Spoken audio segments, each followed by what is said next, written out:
He was holding the ring when he saw them. 2 little girls, 4 years old.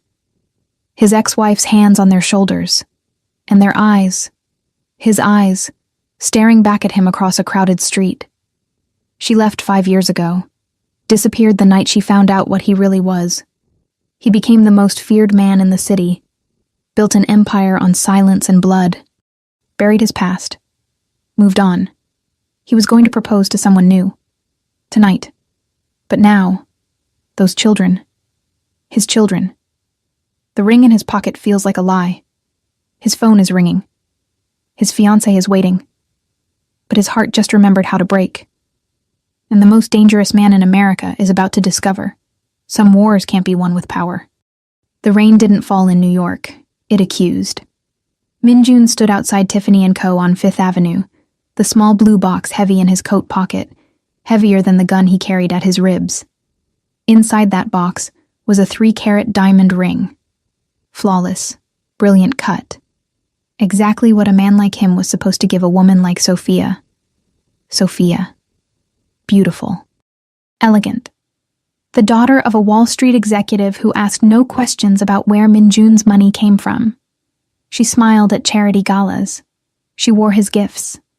She never looked too closely at the scars on his knuckles, or the men who followed him like shadows. She was perfect. She was safe. She didn't know him at all. Min-jun exhaled, watching his breath fog in the cold November air.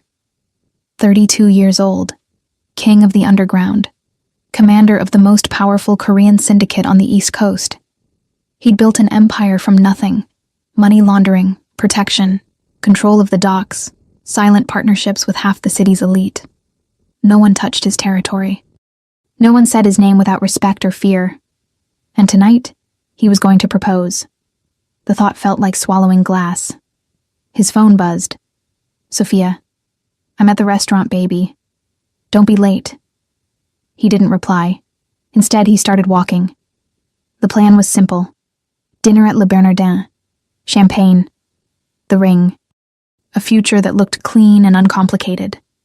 A future where he didn't wake up alone in a penthouse that echoed with ghosts. A future where he stopped thinking about her. But the universe had other plans. Min-jun crossed 57th Street, hands in his pockets, bodyguards trailing 20 feet behind. The sidewalk was packed. Tourists, shoppers, people living lives that didn't include blood or buried secrets. He moved through them like water, invisible despite his tailored black suit and the cold authority that radiated from him like frost. And then, he saw her. Time didn't stop. It shattered. Across the street, standing in front of a small bookstore, was a woman he thought he'd never see again. Amara, his ex-wife. The only person who ever walked away from him and survived. She looked different. Older, maybe. Her hair was longer, natural curls falling past her shoulders. She wore a simple navy coat, jeans, boots. No makeup, no jewelry. She looked tired, beautiful, real. But it wasn't her that made his heart stop. It was the 2 little girls holding her hands. Identical twins. 4, maybe 5 years old. Dark curls like their mothers. Small winter coats, one pink, one purple. They were laughing at something, faces bright with joy. And their eyes. Min-jun's breath caught. Dark. Almond-shaped. Sharp and clear. His eyes. The world tilted.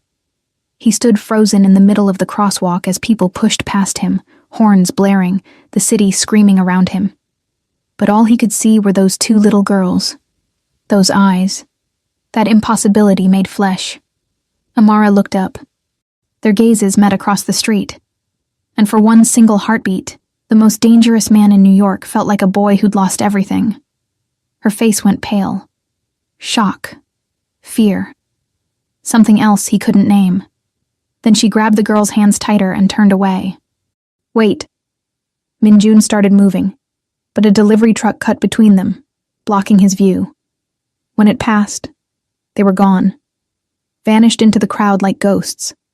He stood there, heart pounding, the rain soaking through his coat. 5 years. She'd been gone for 5 years, and she had his daughters. Later. Min-jun's penthouse. Midnight. He didn't go to dinner. He sent Sophia a text. Emergency. I'm sorry. And ignored her 12 phone calls. Now he stood in his living room, 50 floors above the city, staring out at the lights of Manhattan like they held answers. The ring sat on the glass table behind him. Untouched. Forgotten. His head of security, Jay, stood near the door. Silent. Waiting. Find her, Min-jun said quietly. Sir? Amara Song, my ex-wife. His voice was flat, controlled, but his hands were shaking. I want to know where she lives, where she works, everything. Jay hesitated. Boss, are you sure? Find her. Yes, sir. Jay left. Min-jun poured himself a scotch and didn't drink it. Amara. He hadn't said her name out loud in 5 years, hadn't let himself think about her. Not after she left. Not after she looked at him with those heartbroken eyes and said, I can't be married to a monster. She'd found his ledgers, his records. She'd seen the truth of what he was, what he did. And she'd walked out of their penthouse apartment in the middle of the night and disappeared so completely it was like she'd never existed. He'd looked for her. For months. Used every resource, every contact.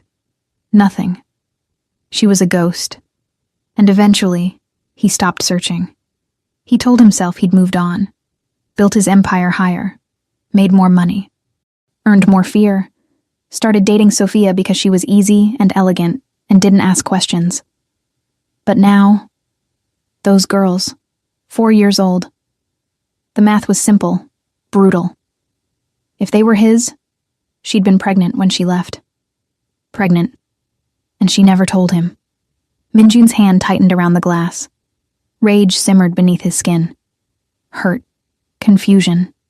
Something that felt dangerously close to hope. He had daughters, 2 of them, and the woman he'd never stopped loving had kept them from him. His phone buzzed. Sophia again. He turned it off. Tomorrow he would find Amara. Tomorrow he would get answers.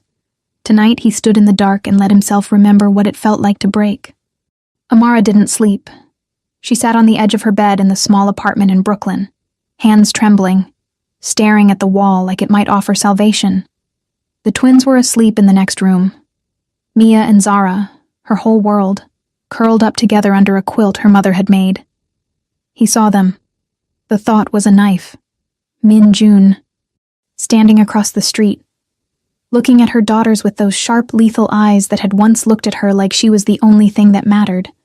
She'd run, grabbed the girls and disappeared into the nearest subway station, her heart pounding so hard she thought it would break her ribs. She'd checked over her shoulder 20 times on the train, locked every door in the apartment twice, but she knew. He would find her. Men like Min-jun always did. Amara pressed her palms to her face, exhaustion burning behind her eyes. She'd spent 5 years building a life where he couldn't reach her, changed her name, paid cash for everything, worked under the table as a freelance graphic designer, homeschooled the girls, kept them safe, and in 30 seconds, it all came crashing down. He saw them. He knows. Her phone buzzed on the nightstand. Unknown number. Her stomach dropped. She stared at it. Let it ring. But when it buzzed again, a text this time, her hand moved on instinct. The message was short. We need to talk. Tomorrow. 2 p.m. Brooklyn Bridge Park. Come alone. MJ. Amara's breath stopped. MJ, Min-jun. He'd found her. Already. Of course he had. She wanted to throw the phone across the room. She wanted to scream. But instead, she sat in the dark and thought about her daughters sleeping in the next room. Thought about the man who'd once promised to give her the world and then drowned it in blood. She typed back, "If you come near my girls, I'll disappear again, and you'll never find us." The reply came instantly. "They're my girls too. 2 p.m. Don't make me come to you." Amara closed her eyes and knew she had no choice. The next day. Brooklyn Bridge Park. 2 p.m. The wind off the East River was sharp and cold. Min-jun stood near the water, hands in his coat pockets watching the skyline. He'd come alone. No bodyguards, no weapons, nothing but the weight of 5 years and a truth he wasn't ready for. She was late. He didn't blame her. At 2:17, he heard footsteps behind him. He turned. Amara stood 20 feet away, arms crossed, her face a mask of defiance and fear. She looked small against the city. Fragile. But her eyes were hard. "You shouldn't have contacted me," she said. Minjun's chest tightened. Hearing her voice again felt like drowning. "You shouldn't have run." "I didn't run. I left." Her voice was cold. Sharp. "There's a difference. You were pregnant." Silence. The accusation hung between them like smoke. Amara's jaw tightened. "Yes. And you didn't tell me." "No." "Why?" She laughed, bitter, broken. "Are you seriously asking me that?" Minjun took a step closer. She didn't move. "I had a right to know." "You lost that right the night I found your ledgers, Minjun." Her voice cracked. "You lost it when I realized the man I married wasn't real. That everything was built on lies and blood. I never lied to you. You never told me the truth." Tears burned in her eyes, but she didn't let them fall. "I thought you were a businessman. I thought the late nights, the security, the money. I thought it was legitimate. And then I found the records, the names, the deals, She stopped, swallowed. "You're a criminal, Minjun. A monster." The word hit him like a bullet. He'd heard it before, from enemies, from men who feared him, but never from her. "I protected you," he said quietly. "You lied to me. I gave you everything. You gave me a cage." Amara's voice broke. "A beautiful, expensive cage where I didn't know my own husband, where I smiled at parties with people who laundered money and traded in violence. I was complicit, Minjun, and I didn't even know it." Minjun's hands curled into fists. "So you ran, took my children, disappeared. I saved them. From me? Yes." The word was a blade. He stared at her. This woman he'd loved more than power, more than empire. The woman who'd left him hollow. "They're mine," he said, voice low. "Dangerous." Amara's chin lifted. "They're mine. I carried them. I raised them. You don't get to... I want to meet them." "No." "Amara. No." She stepped back. "You don't get to walk into their lives because you saw them on a street. You don't get to be their father just because you... I am their father. Biology doesn't make you a parent." Her voice was shaking now. "Love does. Sacrifice does. Being there does. And you weren't. You'll never be." Minjun felt something crack inside him. "I didn't know," he said, and his voice was raw, broken. "You didn't give me the chance." Amara's eyes filled with tears. "I know what you are," she whispered, "and I won't let you turn them into that." She turned to leave. "Amara, stay away from us, Minjun." And she walked away. He stood there, the wind cutting through him, and watched her disappear into the city. For the first time in his life, Minjun didn't know what to do. He'd built kingdoms, but he couldn't reach his own daughters. Minjun didn't listen. He never did. For 3 days, he had Amara followed. Not by his men. He knew she'd spot them. Instead, he hired a private investigator. Discreet, professional. Someone who could watch without being seen. The reports came back in careful detail.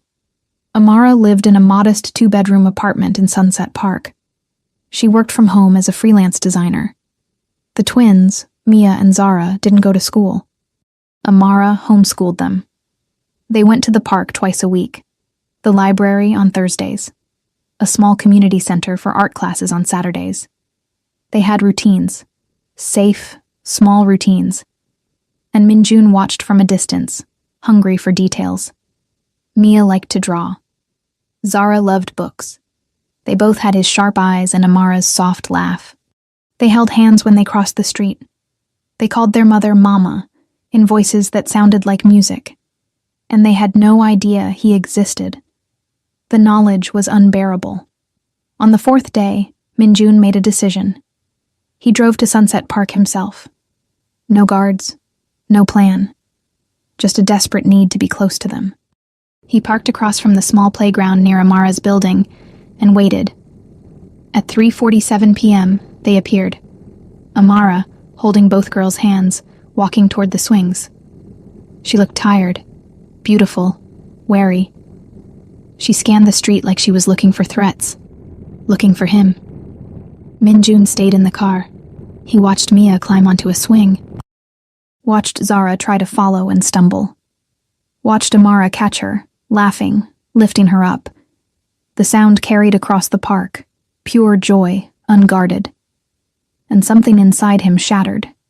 He'd spent 5 years building power, control, an empire of silence and fear, but he would trade it all for 10 minutes on that playground. He didn't realize he was crying until the tears blurred his vision. That night, he called Sophia. Minjun?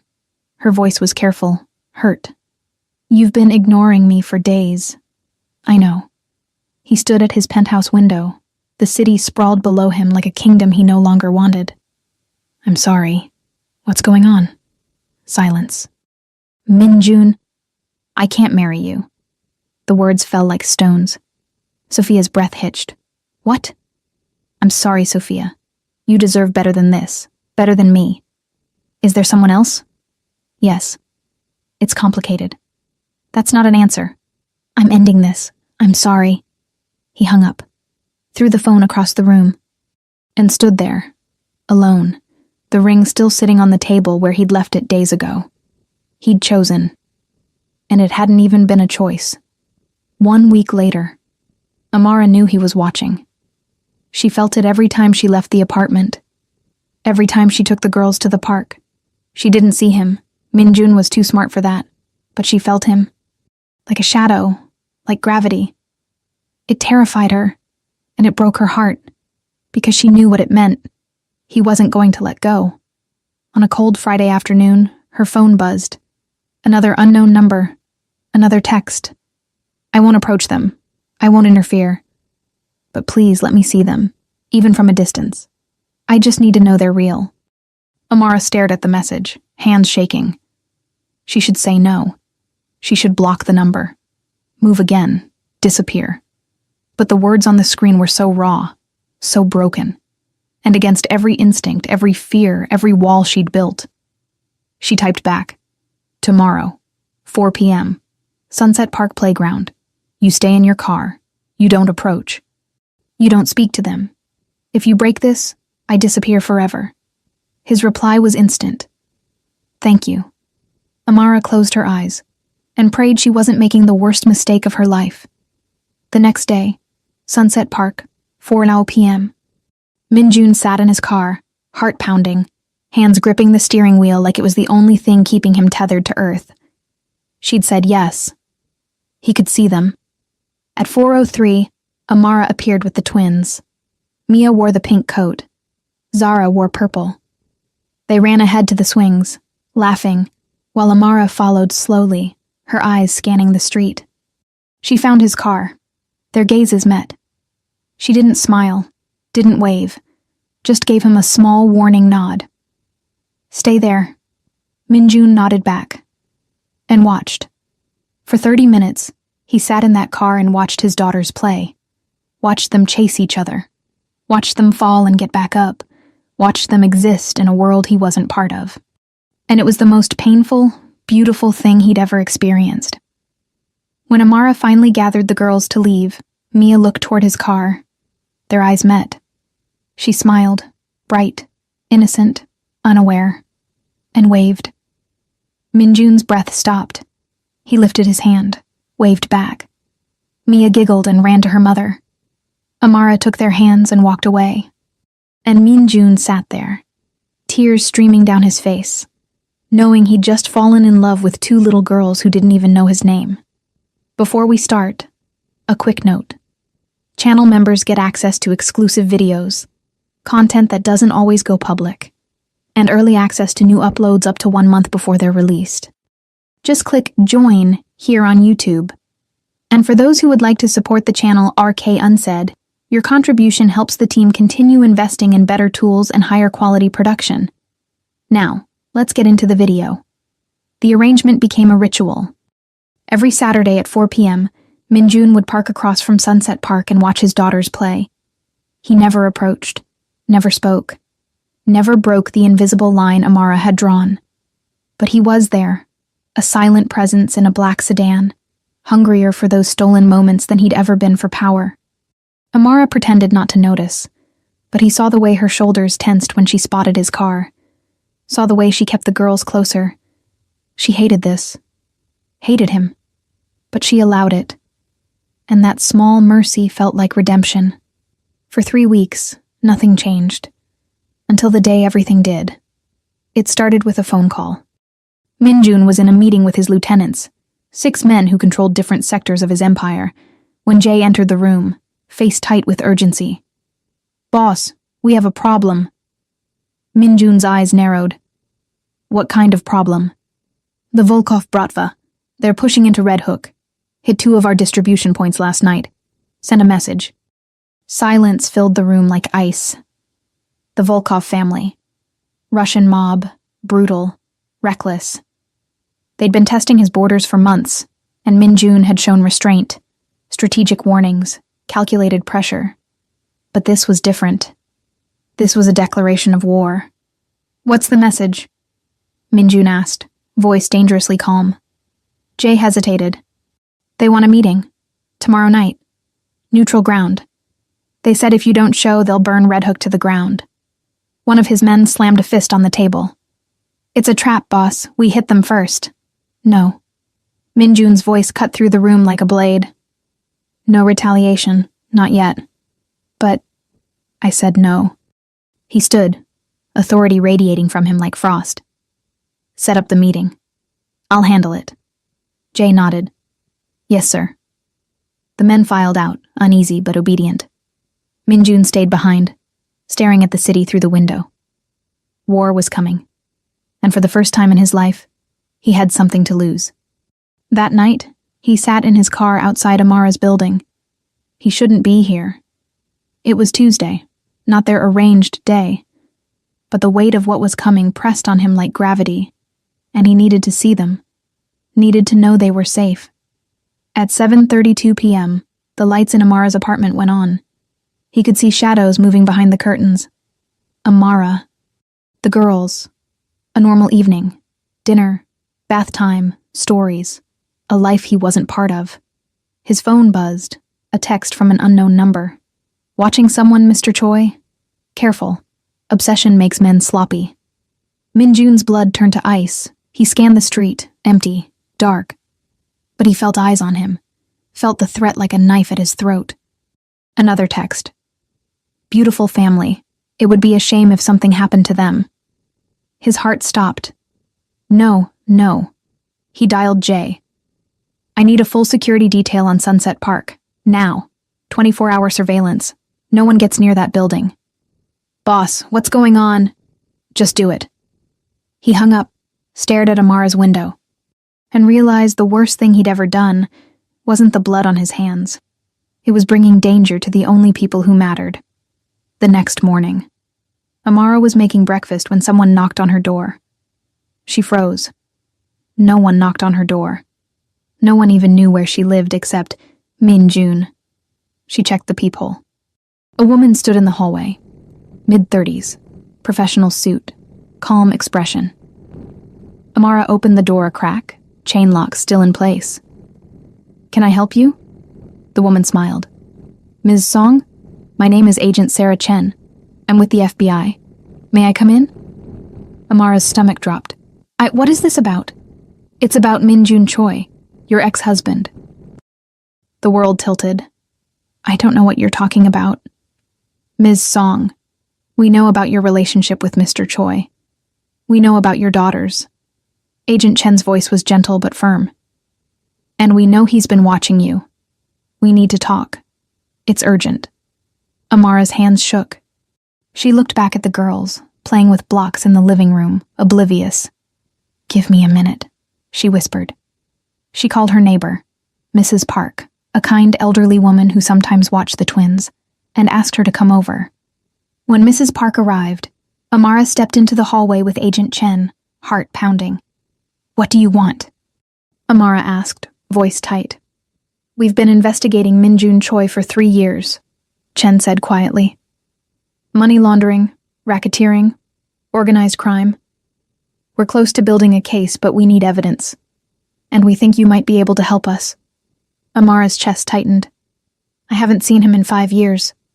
But he's seen you, recently. We have surveillance photos." Chen pulled out a folder. Inside were images. Minjun's car parked outside the playground. Minjun watching from a distance. Amara felt sick. "We're not here to threaten you," Chen continued. "But you need to understand. Minjun Choi is dangerous. And if he's back in your life, you and your daughters are at risk. Not just from him, from his enemies. He would never hurt us. Maybe not intentionally. But his world is violent, Ms. Song. People die, and the people close to him, they become targets." Amara closed her eyes. She'd known this. Of course she'd known this. That's why she'd left. "What do you want from me?" she whispered. "Help us put him away. Testify. Give us whatever information you have from your marriage, financial records, contacts, anything." "I don't have anything." "Then wear a wire. Meet with him. Get him to talk." Amara's eyes snapped open. "You want me to betray him?" "We want you to protect your daughters." The words hit like a hammer. Chen handed her a business card. "Think about it. But don't take too long. War is coming, Ms. Song. And when it does, no one is safe." She walked away. Amara stood in the hallway, card trembling in her hand, and felt the walls closing in. Saturday, 4 p.m., Sunset Park. Minjun was late. Amara waited on the bench near the swings, the girls playing nearby, her heart racing. At 4:23, his car pulled up. He didn't get out, just sat there, staring. Amara's phone buzzed. "I'm sorry I'm late. Had to make sure no one followed me." She looked at his car, saw the exhaustion in his posture even from a distance. She typed back, "We need to talk, in person." His reply was immediate. "When?" "Tonight, after the girls are asleep. My apartment. 9 p.m. "Are you sure?" Amara stared at the message. No. She wasn't sure about anything anymore, but Agent Chen's words echoed in her mind. War is coming, and Amara needed to know. Was Minjun still the man she'd run from? Or was there something left worth saving? She typed, "Yes. Come alone." 9 p.m., Amara's apartment. The knock was soft. Amara opened the door. Minjun stood in the hallway, hands in his pockets, looking more vulnerable than she'd ever seen him. No guards, no armor. Just a man standing at the threshold of a life he'd lost. "Hi," he said quietly. "Hi." She let him in. The apartment was small, modest, nothing like the penthouse they'd shared. But it was warm, lived in. Photos of the girls covered the walls, drawings, books, life. Minjun looked around like he was seeing heaven. "They're asleep?" he asked. "Yes." He nodded, stood awkwardly near the door. Amara gestured to the couch. "Sit." He did. She sat across from him, a coffee table between them like a border. Silence. "You have a nice home," he said finally. "It's small. It's perfect." Amara's throat tightened. "Why are you here, Minjun?" "You asked me to come." "No, why are you here? In my life, watching us, texting me. What do you want?" He looked at her, really looked at her, and she saw the answer in his eyes before he spoke. "I want to be their father." The words hung in the air. Amara shook her head. "You don't get to just decide that." "I know." His voice cracked. "I know I don't deserve it. I know I have no right. But Amara, they're mine, and I..." He stopped, swallowed. "I've spent 5 years building an empire I don't even want anymore. I've made myself into something I hate. But those girls..." His voice broke. They're the only good thing I've ever made. Tears burned in Amara's eyes. You're a criminal, she whispered. I know. You've hurt people. I know. You're dangerous. Not to them. Never to them. You can't promise that. Amara's voice rose. Your world is dangerous, Minjun. Your enemies. The FBI is watching you. The Russians are threatening you. And now... She stopped. Took a breath. Now my daughters are in the middle of it. Because of you. Minjun went still. What are you talking about? Amara pulled out Agent Chen's card. Threw it on the table. Minjun picked it up. Read it. His face went white. They came to you? Yesterday. What did they say? They want me to help them build a case against you. They want me to wear a wire. To betray you. Minjun's hands curled into fists. And I told them to leave.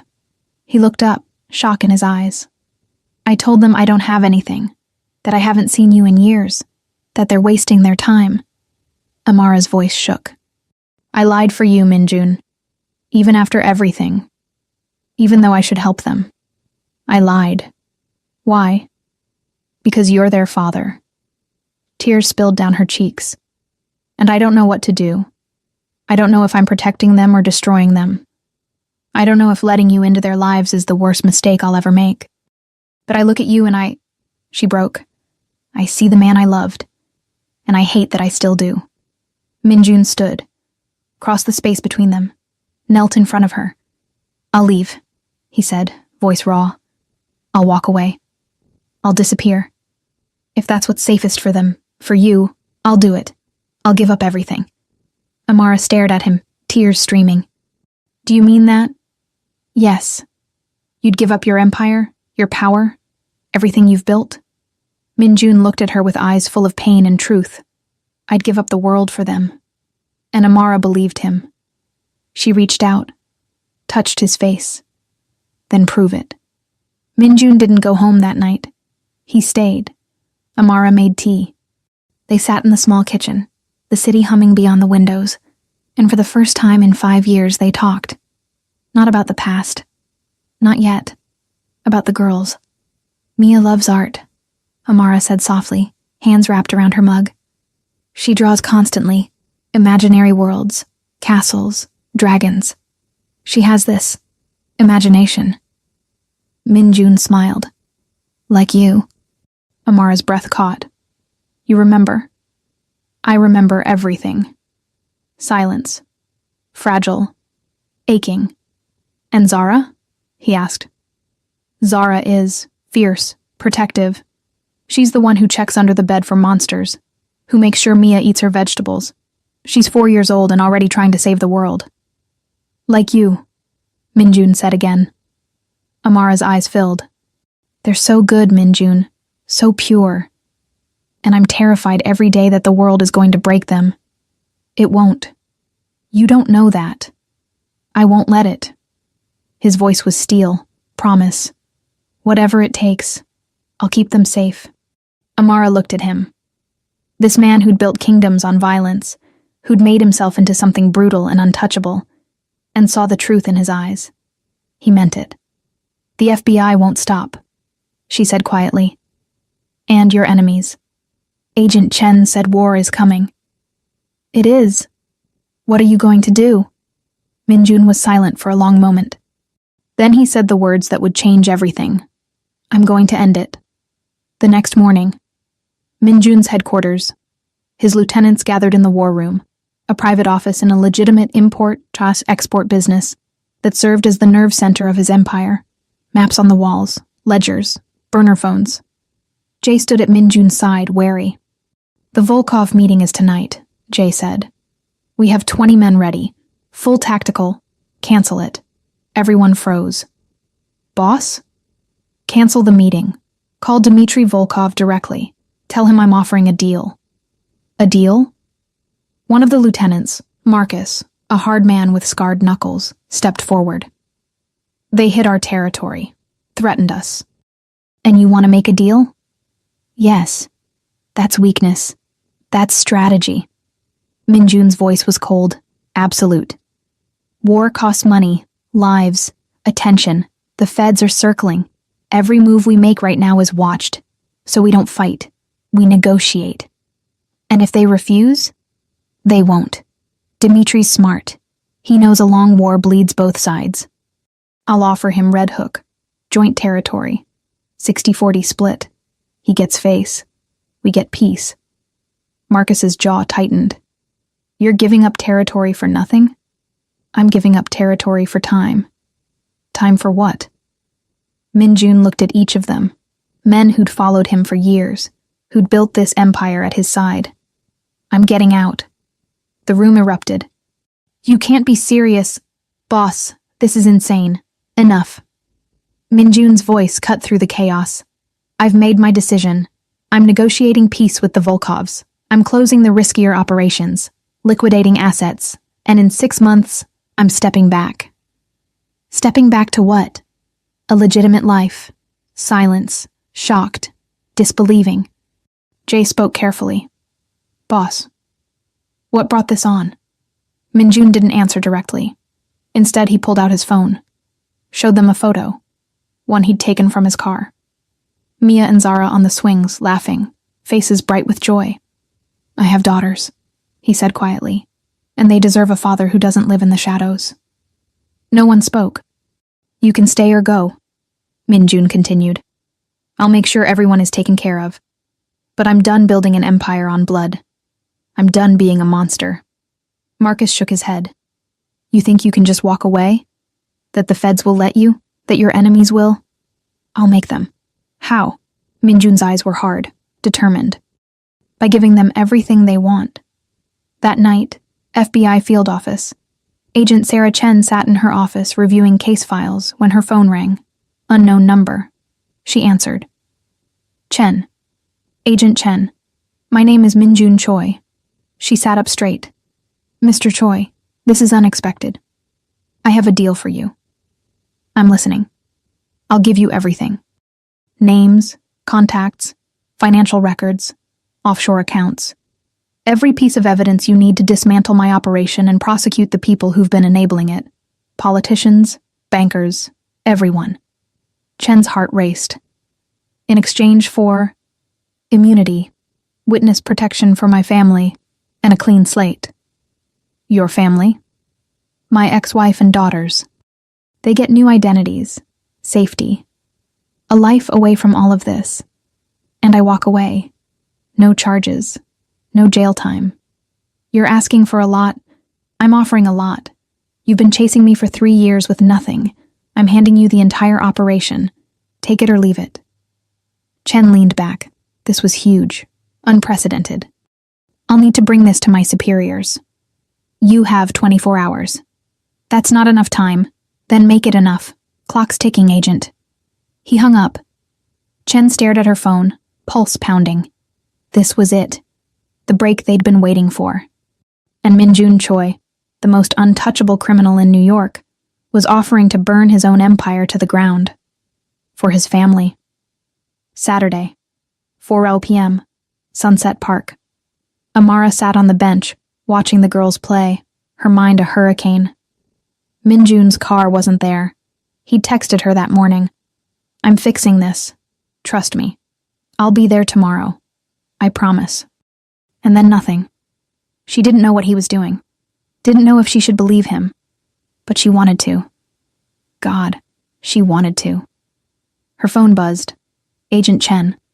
Amara's stomach dropped. She answered. Hello? Ms. Song, we need to meet, now. 1 hour later, coffee shop in Park Slope. Chen sat across from Amara, expression unreadable. Min-jun Choi contacted us, she said without preamble. Amara's breath stopped. What? He's offering full cooperation. Evidence, testimony, everything we need to take down his entire network. Amara felt dizzy. Why would he, in exchange for immunity? And witness protection for you and your daughters. The world tilted. He's doing this for you, Chen said quietly. For them. He's willing to destroy everything he's built if it means keeping you safe. Tears burned in Amara's eyes. What? What happens now? If the deal goes through, you'll be relocated. New identities, New life. Completely off the grid. Safe. And Minjun? He walks. Stays in New York. But he'll have no ties to organized crime. The deal includes strict monitoring for 5 years. If he steps out of line, immunity is revoked. Amara's hands shook. Does he get to see them? The girls? Chen hesitated. That would be up to you. Amara closed her eyes. He was giving up everything. Power, empire. The only life he'd ever known. For her. For their daughters. And she had to decide if that was enough. There's one more thing, Chen said. The deal includes testimony against some very dangerous people. Politicians, crime families. If Minjun goes through with this, he'll have enemies for life. He'll never be truly safe. Then why is he doing it? Chen looked at her with something like respect. I think you know why. Amara did. Because love was stronger than fear. Because his daughter's futures mattered more than his past. Because he was choosing to be the man he should have been all along. When do I have to decide? Amara whispered. You don't. He does. The deal goes forward with or without your blessing. But he wanted you to know. Wanted you to have a choice. Amara stood, walked out into the cold, and cried. 3 months later, spring came to New York like forgiveness. The cherry blossoms in Sunset Park bloomed pink and soft, petals drifting through the air like snow. The playground filled with laughter. The world kept turning, and Minjun Choi learned what it meant to live. The deal had gone through. He'd spent 6 weeks in federal custody, giving testimony, handing over evidence, dismantling an empire he'd built over a decade. Names, accounts, connections, everything. 12 people were indicted. 4 politicians resigned. 3 crime families fractured. And Minjun walked away. Free. Monitored. Watched. But free. Amara hadn't relocated. When Agent Chen offered her witness protection, Amara had looked at the business card, at the promise of a new life far away from the past, and said, No. Ms. Song, it's the safest option. I'm tired of running, Amara said quietly. I spent 5 years hiding, building walls, and I'm done. Minjun is giving up everything to protect us. The least I can do is let him try. So she stayed, and waited. Saturday, 4 p.m., Sunset Park. Minjun stood at the edge of the playground, hands in his pockets, heart pounding. This was different. For 3 months, he'd watched from a distance, texted, waited. But today, Amara had said yes. He saw her sitting on the bench, the girls playing nearby, and walked over slowly, each step feeling like crossing an ocean. Amara looked up. Their eyes met. Hi, he said softly. Hi. He sat beside her, close but not touching. They watched the girls in silence. They don't know who you are, Amara said quietly. I know. If we do this, if I let you into their lives, you can't leave. You can't decide this is too hard and disappear. They deserve better. I know. Do you? Amara turned to him, eyes fierce. Because this isn't the empire, Minjun. This is bedtime stories and scraped knees and school projects. This is showing up, every day, even when it's boring, even when it's hard. I want that, Minjun said, voice raw. I want all of it. Amara searched his face, saw the truth there. Okay, she whispered. Okay? Okay. Minjun's breath caught. Amara stood, took his hand. Come on. She led him toward the swings. Mia and Zara looked up, curious, cautious. Girls, Amara said gently, kneeling down. There's someone I want you to meet. Minjun knelt beside her, heart in his throat. Up close, they were even more beautiful. Mia's paint-stained fingers, Zara's serious eyes. Perfect. His. This is Minjun, Amara said softly. He's your father. The girls blinked. Our daddy? Mia asked, voice small. Minjun's eyes burned.